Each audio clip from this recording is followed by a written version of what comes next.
और उसके बाद तिरछी रेखा।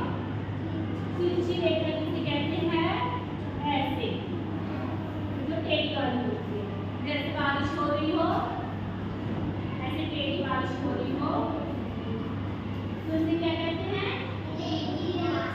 तिरछी रेखा। ठीक है। सीधी रेखा को इंग्लिश में कहते हैं स्टैंडिंग लाइन। आड़ी रेखा को क्या कहते हैं? Sleeping line. तिरछी रेखा को क्या कहते हैं? Slanting line. ठीक है। तो आप मुझे आकर बताओ, सीधी रेखा खींचकर बताओ क्या सीधी रेखा कैसे होती है? ऐसे यहाँ। यस, देखो खींचो, ये सीधी रेखा है। ठीक है। चलो जाओ बच्चे, दूसरा बच्चा आओ। चलो सीधी रेखा बताओ। यस, ये सीधी रेखा होती है। ठीक है। चलो आप बच्चा आओ। आड़ी रेखा किसे कहते हैं? Incoming voice call from +91 700. ठीक है। ये कौन सी होती है? आड़ी रेखा। हाँ, जो अगर कोई शब्द लिख दिया तो आड़ी रेखा लिखते हैं। ऐसे लिखते हैं ना, ऐसे जाते हैं।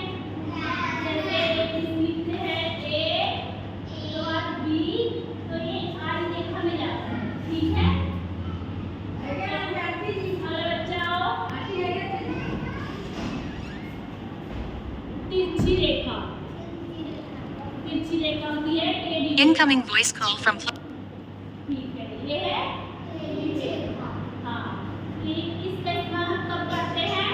जब हम मैचिंग करते हैं। जैसे ए बी, ए बी, ए से ए मिलाना, बी से बी मिलाना, तो ये किस रेखा में बनाता है? टेढ़ी रेखा। इसे आड़ी रेखा कहते हैं। ठीक है। ठीक है। तो आप बच्चों एक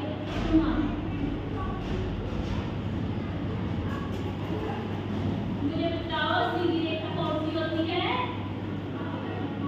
सीधी रेखा में क्या करते हैं? सीधी रेखा सीधे जाती है। खींच कर दो। जाओ, आ जाओ। तिरछी रेखा, वेरी गुड, जाओ।